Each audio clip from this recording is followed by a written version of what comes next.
Climbing and bouldering is becoming more and more popular, especially amongst younger people.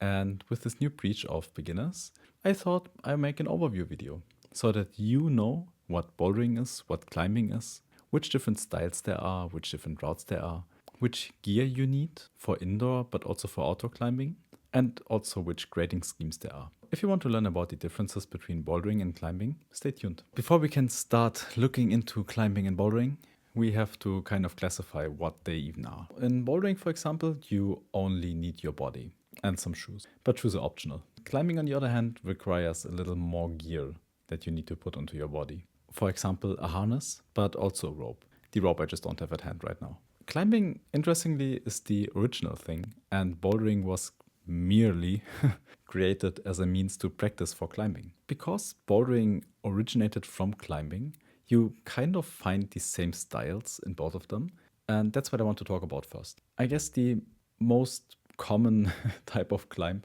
is an overhang climb, where you are in a like 40-ish degree angle on a wall and you're climbing like below, not on top. That would be, well, walking.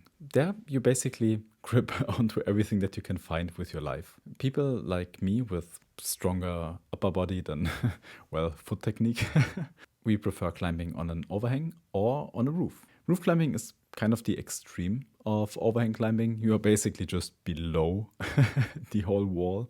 And it's also extremely strength dependent, especially for your arms, fingers, but also more technique dependent again, I feel like. You basically have to have a good feeling of where to put your feet and where to put your body tension. Also, of course, the more overhanging stuff gets, the more body tension you need. Let's go to the polar opposite of everything that's overhanging, slab climbing. There, you basically try to balance yourselves on a wall that is slightly inclined, so you are on the, so to say, better side.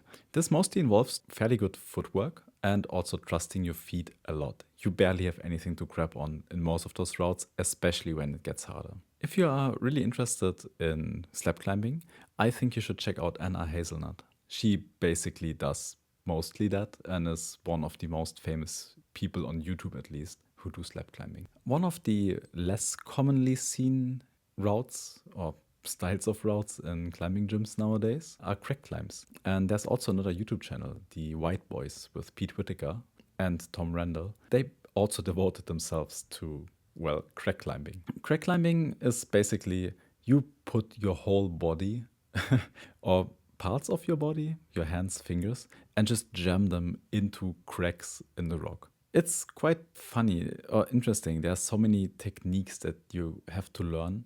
If you're interested in learning more about crack climbing, go to the White Boys channel and say hi from me as well.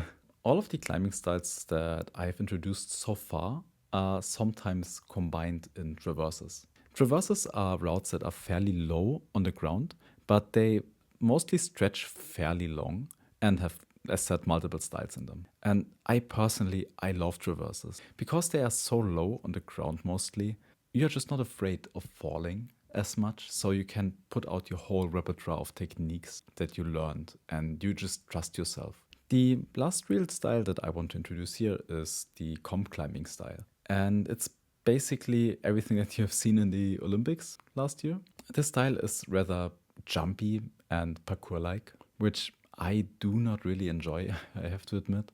But if you like comp climbing, then you should definitely do that and enjoy it for all of us, or for both of us at least. Whenever you do comp climbing though, please be aware that you might fall and jump into different positions in strange positions, so please just don't injure yourself, especially when you're new. With all of that knowledge now and all of those names and styles that you just learned, let me know which style you prefer most. Let's talk a little bit about bouldering. Bouldering mostly consists of really short routes, like 5 to 10 moves, but those moves are really hard. They are on your limit, so to say. You can already see this when you enter a climbing gym, where the walls are not as high for bouldering, right? The best outdoor routes like this, for example, is Burden of Dreams. It's a couple of really powerful moves and it's a V17. It's the hardest thing in the world, but more to grades later. And bouldering also has different kinds and types of bouldering though.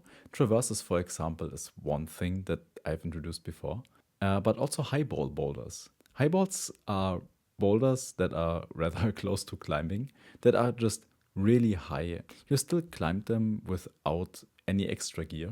You hopefully have some safety mats, crash pads below you. Whereas I mostly like traverses. Some friends of mine really love high balls. Not because of the danger that is involved, but it's just a rather free feeling. It's like free soloing, but also more to that later. Let's talk a little bit about the gear that you need for outdoor bouldering. It's a fairly low level of entry. I would say you have to have some protection, some crash pad. And those crash pads you put below the problem that you are trying to do. Usually you put multiple crash pads on top of each other, but that also depends on, firstly, the difficulty and also the danger, the falling area, and so on. Jumping next to a crash pad is also not too good, so please don't do that.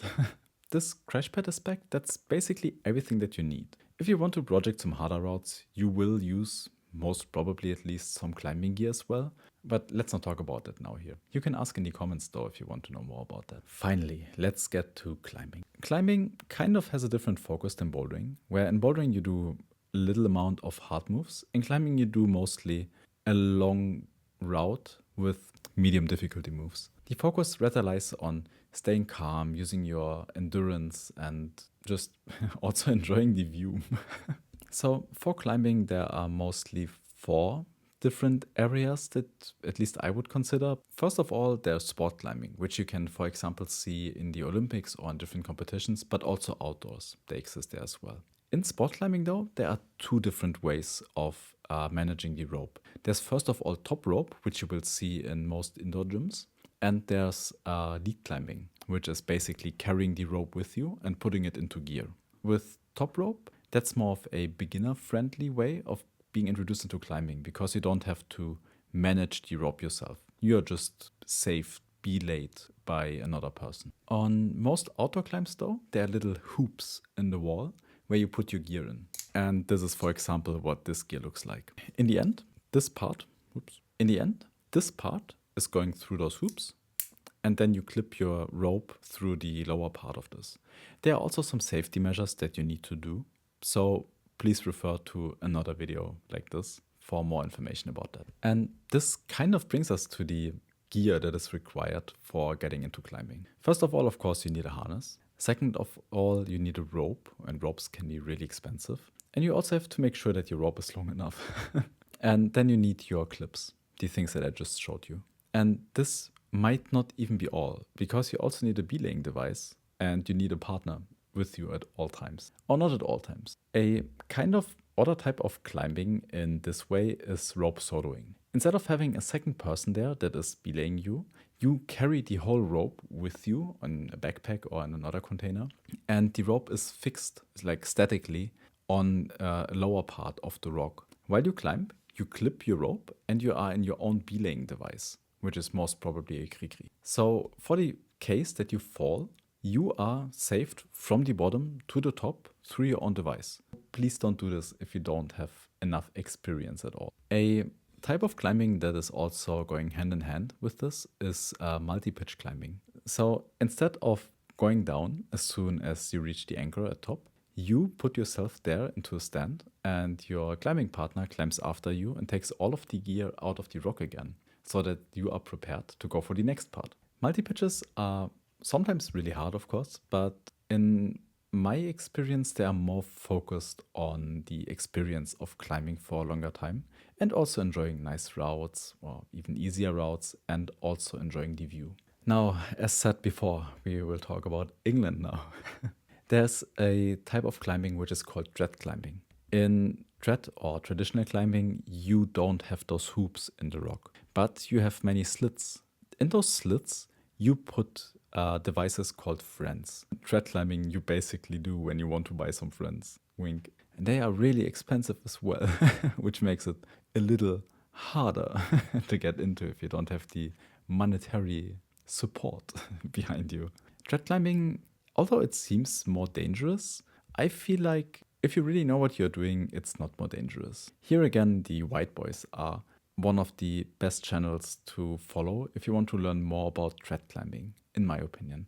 The last type of climbing that I would not recommend is free soloing.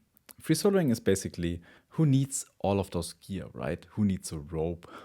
You basically just climb without any safety measures. And if you fall, well, that's bad for you, I guess. The most famous person about this is Alex Hanold, who he climbed up El Capitan in a free solo, this giant route that people mostly cannot do with safety measures and safety gear. This is, in my opinion, one of the greatest feats that any climber ever has done, but please don't repeat it.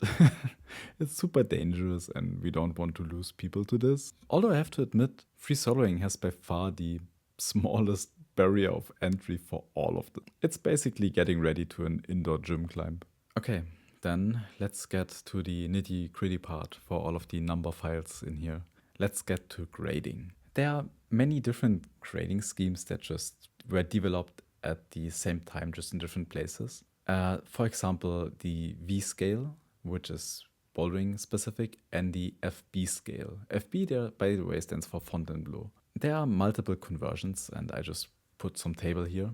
And it would be nice and all if that was everything, but also traverses, for example, have a different aspect of grading. They are mostly given as easier. Some highball boulders, as far as I know, also have climbing scales and not bouldering scales. So let's get to the climbing scales now as well. It wouldn't be confusing at all if you have a FB scale for climbing as well, which is where, for example, the hardest routes are mapped to at the moment. 9C, for example, would be the hardest route in climbing, whereas 9A is the hardest bouldering grade that is there at the moment. The E scale especially is kind of not stupid, but I feel like it hides way too much. It's an abstraction. Yeah, the E scale basically puts danger and difficulty together. If you, for example, have a climb that is super, super hard, but is not dangerous at all, you will have a low E scale. But if you, on the other hand, have a route that is super easy, but also super, super dangerous, you will have a high E grade. In the end, this is kind of abstracting away a lot of things, right? I mean, of course, there are reasons why it exists. I just think it takes too much away. But also here in general, I just want to give you an overview. There are channels that did more deep diving kind of things with all of this. So also here, I will put some channels into the description for that. And with that, I am done. Thank you for watching, and please consider liking the video and subscribing as well. Also let me know if you prefer climbing or bouldering, which style you prefer, and also if you prefer indoor climbing or outdoor climbing, or bouldering, of course. Bye.